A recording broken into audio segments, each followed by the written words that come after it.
Le noir, ennemi du noir, à quand la prise de conscience pour l'unité de la race? C'est notre grande interrogation. Le noir, ennemi du noir, à quand la prise de conscience pour l'unité de la race?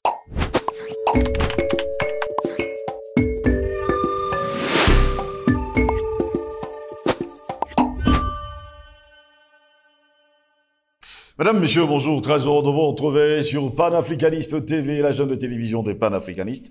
Bienvenue à cette autre édition de Parole panafricaniste. Commençons, mesdames, messieurs, par les chiffres. Selon les chiffres du Bureau of Justice Statistics, les Noirs comptent pour la moitié des meurtres des États-Unis d'Amérique, et ce même s'ils ne représentent que 13% de la population. 85% des Noirs sont des hommes, la moitié d'entre eux ont entre 17 et 29 ans. Près de 8 Noirs sur 10 sont tués par ces armes à feu. Les conséquences sociales de cette hécatombe sont tragiques. Les prisons sont surpeuplées de Noirs et 70% des enfants noirs sont élevés dans les familles monoparentales. Mais où est passé le rapport entre ce qui arrive à la population noire discriminée, pauvre, victime de racisme terrible aux États-Unis, dans le Sud surtout, marginalisée, abusée, ostracisée, pour ne pas dire ostracisée, avec les hauts niveaux de chômage, assistés sociaux, délinquance. Un tiers des gens sont justement en prison et la moitié ou plus des condamnés à mort, tout en étant, on va le dire comme ça, juste 16% de la population américaine.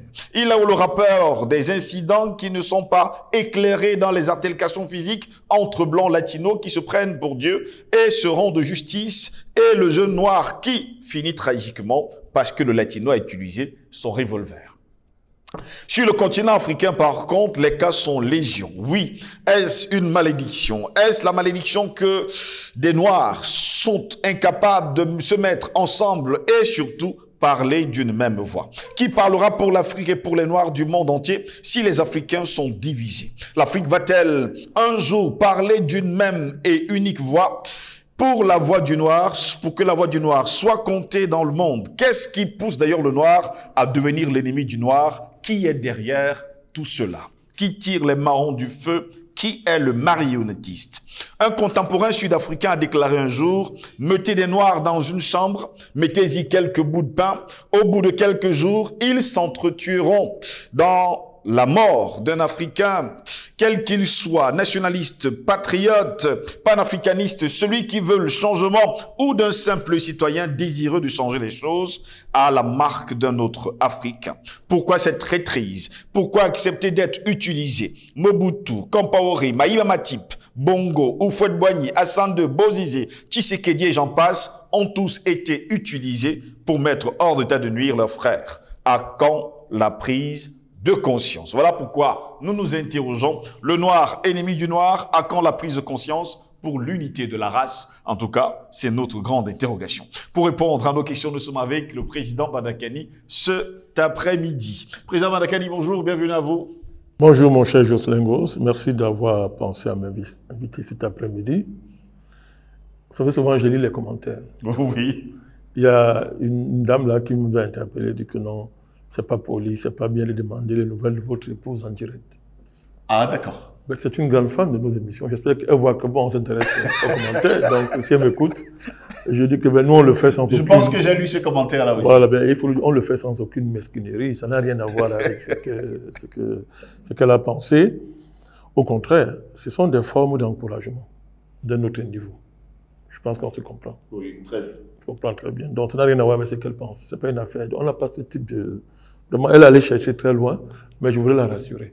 Comme elle est régulièrement attachée à notre émission, il faut lui montrer qu'on la suit elle aussi et qu'elle est importante. Très importante. Chacun est important. Important. Il faut le dire. Nous lisons les commentaires. Hein. Tous les commentaires. Nous lisons les commentaires et on s'est interdit d'apprécier. Mais cette fois, c'est comme c'est un commentaire qui n'a rien à voir avec le thème. Voilà pourquoi j'ai pour moi de lui faire... Enfin, j'étais en train de lui faire une clin d'œil à cette dame-là. Donc vraiment, merci de m'avoir invité. Cher Jocelyn, le plaisir est toujours le mien d'être à tes côtés pour des raisons que nous connaissons tous. Nous avons expliqué tout au long de ces émissions-ci. Ça fait plaisir de voir que plus les jours passent, les abonnés augmentent, les gens s'intéressent. À la dynamique de Panafricaniste TV. Notre espoir est de la mener à bon port. Exactement. Voilà, mener à bon port. Et il faut également rappeler à cette dame tout de suite que sur le continent africain et ce qu'on nous a enseigné depuis notre bas âge, dès qu'on se rencontre, peu importe si on s'est vu le matin ou le soir, on doit toujours se poser les bonnes questions. Bonjour, comment ça va? Comment va madame? Comment vont les enfants? Comment se portent les voisins et tout ce qui va avec? On demande tout le monde, c'est ça aussi le continent africain, on appelle ça la politesse. Président Badakani, nous nous interrogeons ce matin, le noir ennemi du noir, à quand la prise de conscience pour l'unité de la race? Vous me permettrez de poser cette question parce que ces derniers jours, je voyage un peu dans mon subconscient et dans mon conscient pour me poser pas mal de questions. Qu'est-ce qui se cache derrière, justement, on va le dire, cette haine du noir envers le noir? Ce qui se cache, c'est qu'on veut nous amener à dire que le paradigme du noir et du noir est un paradigme fatal. Je répète ce que je suis en train de dire. Ce qui se cache derrière, c'est que ceux qui ont intérêt, ceux qui profitent de cette supposée vérité du noir et du noir, veulent justement que nous admettions ce principe-là comme étant fatal. On ne peut rien y faire. Et du coup, tous les combats s'arrêtent. C'est ça qui se cache derrière. Ça ne veut pas dire que le fait du noir qui combat le noir n'existe pas. Mais de là à essentialiser ça pour faire un principe qui expliquerait la nature du noir et toute son histoire et sa vie au point où on puisse le catégoriser en disant que non, mettez-les dans une chambre, mettez des bouts de pain, ils vont s'entretuer comme tout à l'heure. Vous avez évoqué une petite idiotie venant de quelqu'un, n'est-ce pas? On était là en Afrique du Sud, j'ai pas besoin de nom de la personne. Oui, des idioties comme ça. C'est-à-dire, c'est une espèce de prophétie autoréalisatrice de nos ennemis. Donc, il faut que nous acceptions ça. Et à partir du moment où on accepte ça, ils ont gagné. Ce qui ne veut pas dire, je répète, que la réalité, le fait factuel, qui est observable sur un temps long, du noir qui combat le noir, soit vrai. Mais il y a un pas à ne pas franchir. À ne pas franchir. Notre rôle, c'est de démontrer que ceux qui veulent faire de ça un paradigme qui puisse définir le noir, c'est faux. Et qu'ils n'ont pas raison et qu'ils rêvent debout. D'abord, le premier argument factuel, historique, est que les Noirs n'ont pas toujours brillé par leur division. Si vous dites l'histoire du Noir, il y a des moments très longs où des Africains, des Noirs ont construit des unités qui ont tenu dans le temps.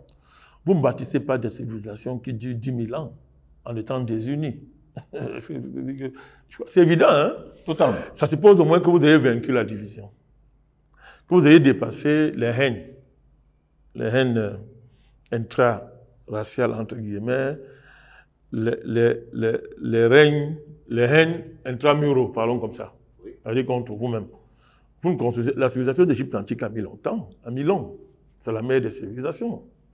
Mais ça suppose qu'on ait dépassé des contradictions et qu'on n'ait pas passé le temps à s'entretuer. Du tout. Les grands empires, on peut... Les grands empires, c'est l'histoire du continent africain. Pour faire des grands empires, il faut avoir reçu une grande idée de l'unité. Il faut avoir maturé l'unité. Ce qui suppose un dépassement philosophique, religieux, et même économique, des divisions, des haines, qui justement n'auraient pas permis l'érection des grands empires. Donc il faut rappeler ces données-là. Pour dire aux gens de faire attention. Il y a des phénomènes qu'on grossit, et qu'on grossit excessivement, dans des dynamiques géopolitiques, visant à installer un ordre, à perpétuer un ordre dans le monde, entre guillemets, noir. Le noir n'aime pas son frère. Le noir est le noir. Et du coup, vous ingurgitez ça mentalement et vous commencez justement à rendre vrai cette loi qu'on veut vous imposer. Je ne suis pas en train de dire que la haine entre les noirs n'existe pas. Hein? Du tout. Non, je ne suis pas en train de dire ça. Ça serait entrer dans une forme de négation des faits qui... Mais c'est celui qui profite de tout cela. Ce que je suis en train de battre en brèche, c'est justement ce paradigme qu'on veut imposer comme étant la caractéristique majeure des Noirs. Je dis non. L'histoire de tous les peuples démontre qu'entre eux aussi, ils se sont haïs. Les Européens se sont tellement détestés qu'ils sont passés à deux doigts de l'autodestruction. Ils n'ont pas fini d'ailleurs de s'auto-haïr. Les Asiatiques se sont s'auto-haïssent aussi. Mais dans tous les peuples du monde, il y a ça. La différence, c'est quoi? C'est que l'accent grave gravissime qu'on veut donner à cette situation vient du fait que le continent africain, depuis un temps très long, est tombé, a perdu l'initiative historique et est sous la coupe des ennemis, et sous la coupe des destructeurs puissamment organisés qui profitent énormément de la situation. Du coup, toute une ingénierie de la division visant à l'essentialiser pour faire de ça la nature du noir est en mouvement et en marche. Et elle se sophistique au fur et à mesure que la connaissance se sophistique, au fur et à mesure que les capacités de nuire sont devenues très sophistiquées dans le monde, sont devenues scientifiques. Oui. C'est cela qu'il s'agit. Il y avait des moyens colossaux de la géopolitique. On peut donc, n'est-ce pas, amener un peuple, n'est-ce pas, à s'auto-détruire en acceptant qu'il est son propre ennemi. Ça, c'est un. La deuxième dimension de cette analyse, c'est que fondamentalement, ça c'était pour évacuer le risque premier là. Oui. Voilà. Mais maintenant, dans le fait, prenons le fait même dans sa réalité. Il ne faut pas nier. Historiquement, si on part du principe que l'homme noir est le premier habitant de la Terre, ça veut dire que durant tout le moment où il a été seul à habiter la Terre, l'ennemi était déjà là. Parce que personne de censé peut faire croire qu'il n'y avait que l'harmonie qui a régi la vie des Noirs pendant longtemps, avant que l'autre race, qui sont des sous-races noires, n'apparaissent. Donc, à partir de là, ça amène à réfléchir profondément sur la notion de l'ennemi, du noir ennemi de lui-même. Est-ce que c'est une loi de la nature qu'on a retournée contre elle-même? C'est-à-dire qu'est-ce que le principe de la nature, est-ce que le principe universel de la création, qui est la diversité, n'est-ce pas, basée sur l'unité, mais dans la diversité, n'est-ce pas, n'a pas été à un moment donné retournée contre elle-même par le malin. Parce que tous les peuples, les cosmogonies des peuples reconnaissent l'existence du malin, de l'ennemi, du mal. Peu importe qu'on considère qu'on prenne le mal dans son versant objectif, comme étant la nécessité primordiale de toute création. Ça, il y a des théories qui développent ça. Soit qu'on prenne le mal dans le sens dans son acception de la civilisation, c'est-à-dire en tant que vécu parmi les hommes, n'est-ce pas? Il y a que on a affaire à cette loi. C'est-à-dire que est-ce qu'on peut rester unis tout le temps contre vents et marées? Est-ce que la division n'est pas une nécessité? Est-ce que le fait d'être unis pour après être divisé n'est pas une loi implacable de la vie? Alors donc, si pour qu'il y ait la vie, il faut qu'il y ait les 4 opérations fondamentales de la mathématique: diviser, additionner, soustraire, multiplier. Monsieur Ngos, ouais, donc il y a le risque d'essentialiser la division pour des objectifs qui restent à définir. Il faut bien comprendre ça. Oui. Vous voyez que, alors là, il faut donc voir que, à partir de ce moment-là, la division est une construction. C'est une entreprise qui met en scène un entrepreneur de la division, qui met en scène une dynamique qui maintenant permet la manifestation de ce qu'on peut aussi appeler les 4 lois de la division. Les 4 lois. Qui divise? Qui décide de diviser? La décision de diviser. Qu'est-ce qu'on divise? Qui profite de la division? Quelles sont les conséquences de la division? Je répète, les 4 lois de la division. Qui divise? Qui décide de diviser? Pourquoi il divise? Il vise quoi? Quel est le résultat de la division? Et quelles sont les conséquences de la division? Oui, donc, la division devient un phénomène, un construit. C'est une entreprise, comme je l'ai dit, qui met en scène des entrepreneurs. Les victimes de cette entreprise. Oui. Les résultats, ce qu'on trouve. Qu'est-ce qu'on a obtenu en divisant? Oui, si on fait une lecture mathématique de la fois, vous voyez le principe de la division euclidienne. Professeur Bellec, c'est son domaine. ou la division entière en mathématiques, qui est une procédure, qui est un calcul, qui a deux entiers naturels, n'est-ce pas, appelés dividendes et diviseur, va associer deux autres entiers qu'on va appeler un quotient et un reste. Oui. Vous voyez, 4.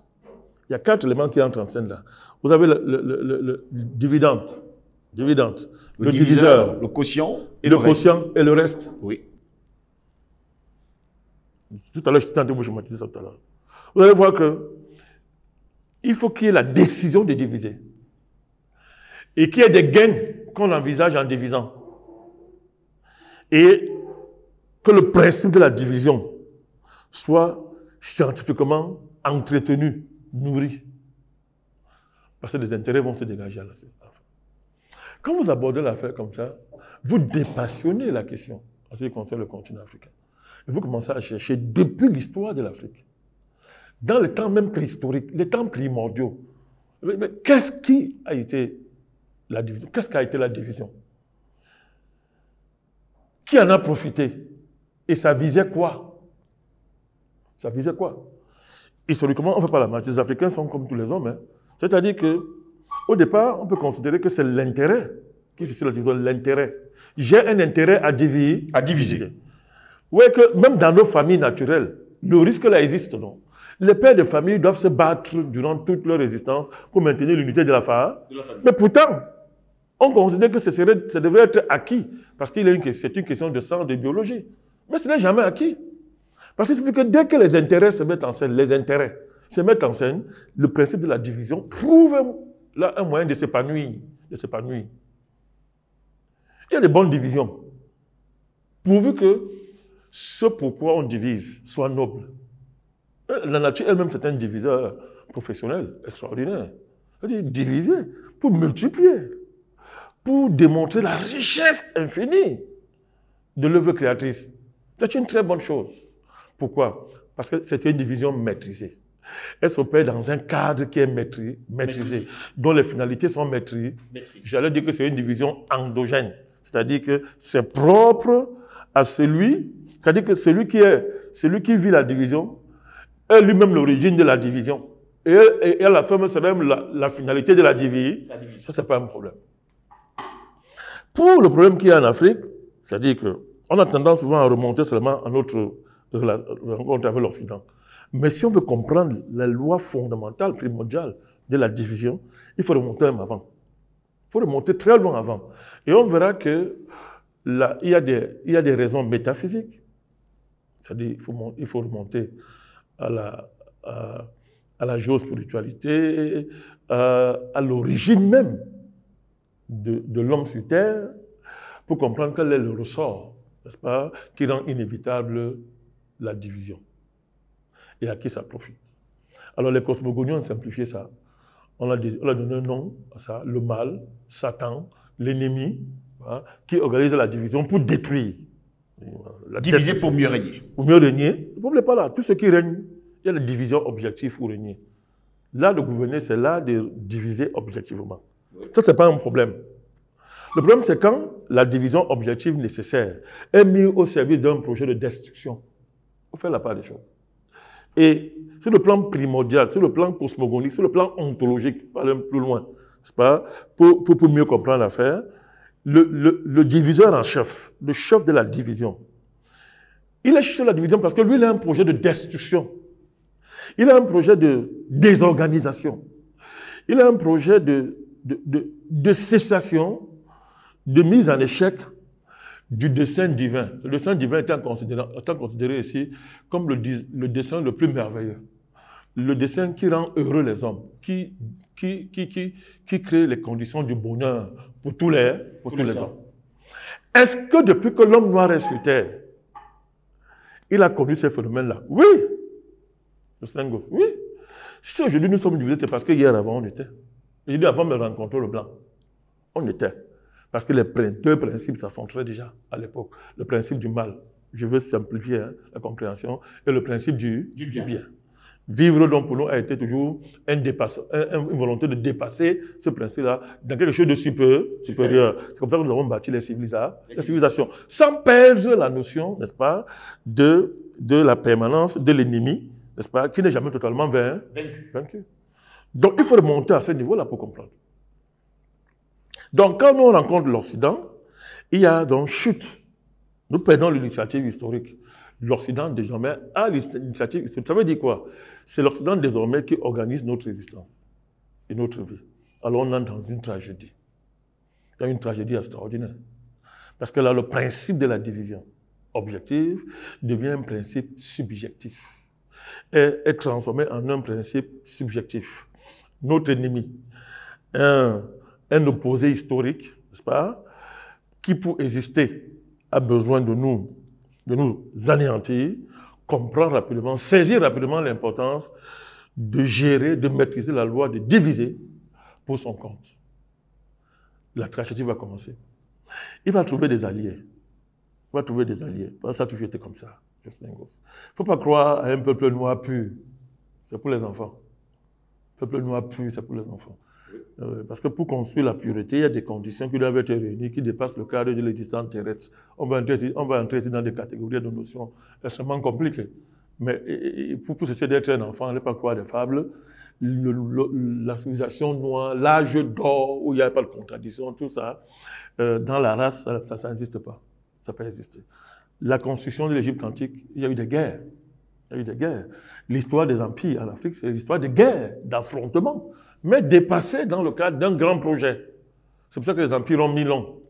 Et c'est ça que quand nous, on entre dans cette histoire, on l'étudie, on trouve le bon. C'est le bon qui est intéressant. Personne ne s'attaque à ce qui était mauvais. On trouve le bon pour continuer à avoir une continuité historique et activer une conscience historique qui permet de conserver une autonomie, une liberté face à d'autres. Surtout que ceux-là sont hostiles. Ils sont même très hostiles. Ça, c'est très important. C'est ce langue-là qu'il faut analyser cette affaire. C'est en cela que l'idée d'une restauration de la conscience historique africaine, l'idée de défendre l'authenticité africaine, les valeurs, l'idée de démontrer que l'Africain a une autonomie civilisationnelle indiscutable et que cette autonomie même a engendré d'autres civilisations est un combat noble. Mais il faut faire attention à tomber dans le purisme, à chercher l'Africain pur. Parce que sinon, on tombe dans le traumatisme de la division. Parce que si on prend les choses comme ça, on est désarmé face à ce qui est en train de se passer.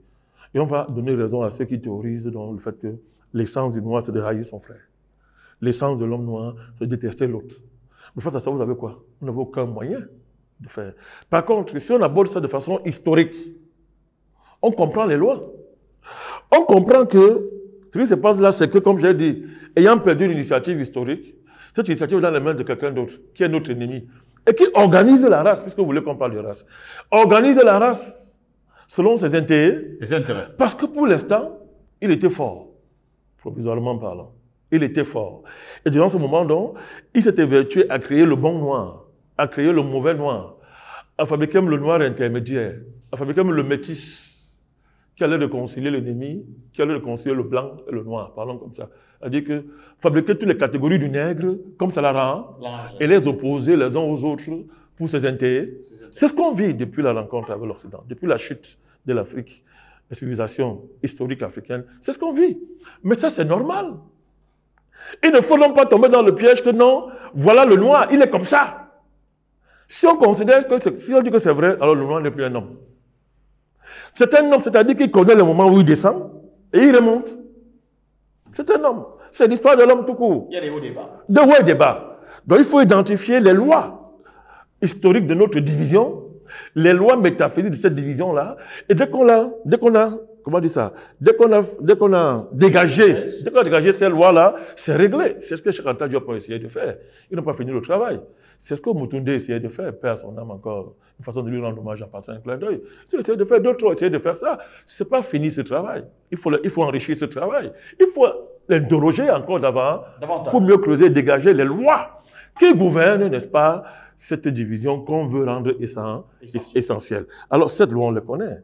Tous les travaux de Cheikh Anta Diop, vous comprenez, quand Cheikh Anta Diop attaque ce qu'il appelait le moteur de l'histoire, la formation des classes sociales, quand il attaque les différents modes de production, quand il convoque les notions d'origine des États, différents types d'États, tous ces travaux scientifiques visent justement à dégager les lois qui nous ont mis dans une situation où on veut maintenant faire de ça un paradigme éternel.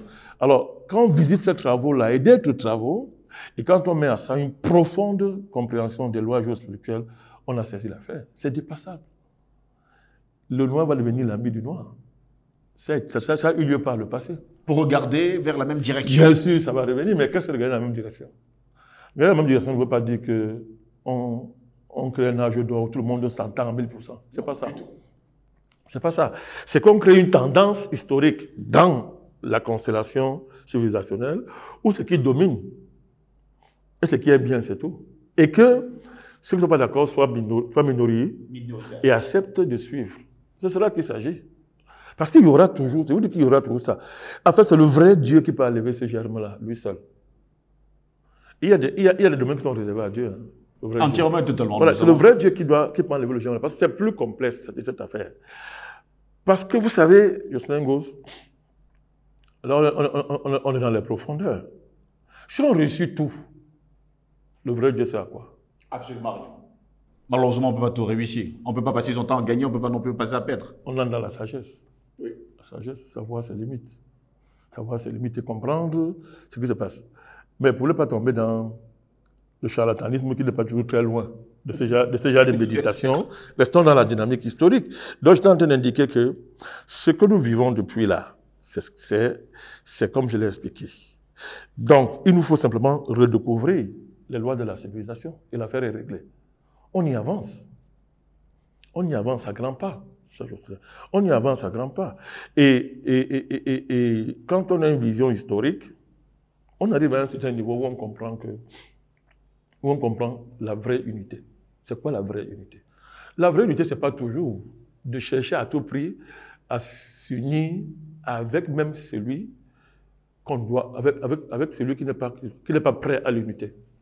C'est de croire que la condition de la réussite, c'est à tout prix l'unité. Tel qu'on le voit véritablement. C'est pas vrai. Dans le cadre du combat panafricaniste, qu'est-ce qu'on n'a pas vu? Toi, tu le sais, non? Vous et moi, on a vu des... Mais qu'est-ce qu'on n'a pas vu? Bon. Oh, si on n'avait pas cette profondeur historique, il y a longtemps qu'on aurait dit que l'ennemi de l'Africain, c'est l'Africain. Mais sur des plateaux, j'ai eu à bagarrer plusieurs fois avec les gens qui se sont laissés aller à cette facilité. Et je comprenais. Parce que souvent, vous êtes extrêmement déçus. Dans ce combat, nous avons reçu plus de coups de nos frères africains, non? Oui. Mais si on avait fait l'erreur de ne pas gratter pour voir qui est derrière eux, on aurait abandonné ce combat. Depuis longtemps. Quand on gratte, on voit qui est Derrière. le diviseur professionnel. Celui qui organise la division au point de s'être rendu invisible. Mais quand vous le retrouvez, Ngoz, l'affaire est quasi réglée à moitié. L'affaire est réglée.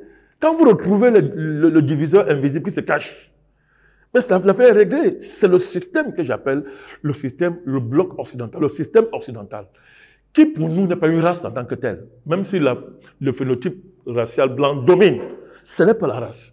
Parce que là, ça pose le problème de la race. C'est quoi une race? Est-ce qu'une race, c'est une appartenance phénotypale? La science dit non, même l'esprit dit non, ce n'est pas vrai. Parce qu'il est démontré aujourd'hui, c'est établi, qu'on peut être noir et ne pas penser de la même manière. Ça, c'est vulgaire, c'est connu maintenant.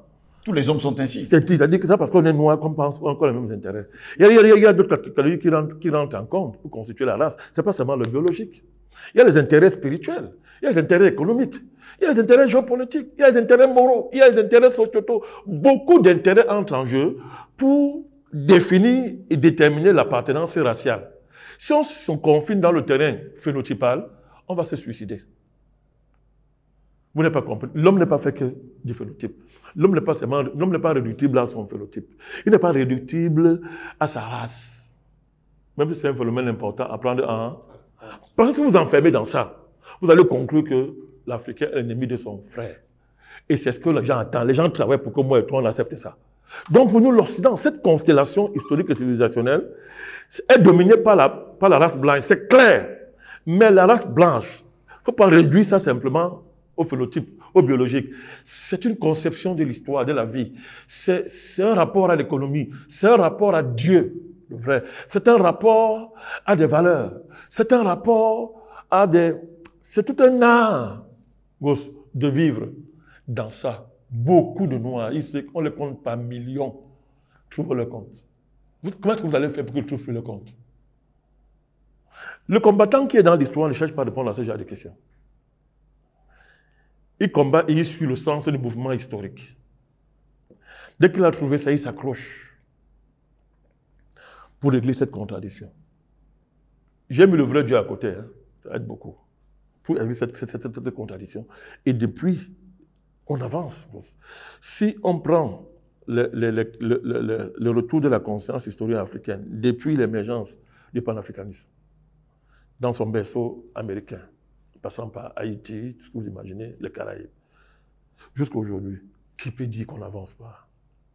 On avance beaucoup, énormément. Du point de vue historique, on avance énormément. C'est ça qui est intéressant. Plus nous allons consolider la dynamique positive historique, plus nous allons marginaliser les traîtres. Plus nous allons neutraliser cette force-là, entre guillemets, de la division. On va la neutraliser. L'intelligence historique consiste à s'attarder sur ça. Et c'est ce que nous faisons. L'approfondissement du panafricanisme passe par là. C'est cette question-là. Oui. Si elle est prise sur un angle phénotypal, vous voyez que le front panafricaniste, le front du combat africain est divisé d'office, non? Oui. D'un côté, les afrocentristes, les kémites, les traditionalistes, les panafricanistes, n'est-ce pas, anti-impérialistes, ils vont s'affronter. Et d'autres vont dire que non, la priorité, c'est de retrouver la pureté originelle. D'autres vont dire que non, c'est de rentrer dans la pureté de la tradition. D'autres vont dire que non, c'est l'afrocentricité, comme l'autre ami Molé Fiassante là défini. Et finalement, à un moment donné, on va tellement essentialiser ces différences que on va oublier la priorité. On va dire que c'est ça la priorité. Et on va laisser de côté le fait que, mais depuis des siècles, il y a une accumulation d'avancées. Si on regarde du point de vue historique, parce que le point de vue historique a l'avantage de privilégier une certaine holisticité, c'est-à-dire la capacité à unifier, n'est-ce pas, en tenant compte de la diversité, mais à essayer d'unir autour d'un intérêt général qui dépasse les divers, change les divergences sans chercher à les nier. Vous comprenez mon cher Tetengo. Donc, je suis en train de vous dire que donc, vous verrez qu'on va laisser de côté les avancées parce qu'on va se camper sur un aspect. L'aspect traditionnaliste, l'aspect kémitique, l'aspect afrocentrique. Et à un moment donné, on va dire, si la priorité n'est pas accordée à ce qui m'arrange, le mouvement ne vaut rien. Si la priorité n'est pas accordée à mon camp, le mouvement le vaut. C'est ça l'erreur. C'est ça l'erreur. Et l'ennemi s'est joué là-dessus. C'est ça l'erreur. Il faut accepter le principe de la diversité des voix. Mais là où on échoue, c'est de partir de ce principe pour détruire toute possibilité de convergence face aux enjeux. Si on est sérieux, on est obligé de converger. Tout ce qui monte converge. Sans nier la diversité, qui est fondamentale. Je ne pense, Jocelyn Gauthier, moi et toi, on est des panafricanistes, non? On marche depuis très longtemps. On ne pensera jamais de la même façon sur tout. Il ne faut même pas chercher ça. Il faut garder ton authenticité intrinsèque. Moi, pareil, les autres, pareil. Mais l'important, c'est qu'on se retrouve ici. Quand c'est nécessaire, on fait ce qu'on est en train de faire. Pour faire avancer le combat. C'est le principe. Voilà le principe de l'affaire, Justin Goss. Donc, vous voyez que quand on analyse les choses comme ça, on se moque de l'ennemi qui, lui, est en train de manœuvrer pour essentialiser un paradigme pour gagner. C'est-à-dire que ça soit et gagner. On va se moquer de lui et on va simplifier les traits. Tu m'as plusieurs fois dit que ceux qui trahissent davantage, non? Oui. Je l'ai dit plusieurs fois devant toi, je l'ai dit. Parce que pour moi, ils n'existent pas. Ils sont rien du tout.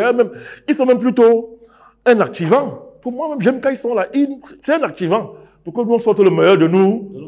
Mais ils ont déjà échoué. Ils trahissaient davantage. L'important est que nous, on perfectionne davantage le combat. Qu'on s'engage davantage. Ce sont les lois supérieures de la lutte qui font qu'à un moment donné, une minorité agissante fait avancer l'histoire. Là où une majorité négative est un frein. Vous Comprenez ça? Un frein. Parce que les choses ne se jouent pas souvent là où on croit. Les choses se jouent ailleurs. Et la dimension supérieure du combat, c'est de savoir détecter cet ailleurs. Mon cher gosse, qui souvent permet, alors que l'ailleurs là est invisible, mais il se fait voir à travers une minorité agissante qui fait avancer le combat. On va dire, mais c'est un miracle, c'est pas un miracle. C'est que vous ne connaissez pas les lois de l'histoire, c'est tout. Vous n'avez pas compris les dynamiques de l'histoire et l'interaction entre l'histoire et les mondes supérieurs, les mondes métaphysiques, avec les dynamiques cosmiques. Ils jouent au spirituel. Là, on va loin. Quand vous comprenez tout ça, vous êtes tranquille, vous êtes cool. Comme ça, cet après-midi, je suis très calme devant toi en te disant qu'ils perdent leur temps. Ceux qui ont misé sur la division du continent africain, sur l'opposition noire-noire, en vue d'essentialiser le paradigme et faire qu'à jamais on arrête de combattre, c'est eux qui ont perdu. Merci à vous, Président Banakani, d'avoir été des nôtres ce matin, ou alors cet après-midi. C'est moi qui vous remercie, mon cher Jocelyn. Comme le déclarait haut et fort mon grand-père, les petites choses ne sont que les petites choses. Mais être fidèle dans les petites choses, c'est une grande chose. C'est comme ça que les gens deviennent extraordinaires. Plaisir de vous retrouver très bientôt. Bonne journée à toutes et à tous.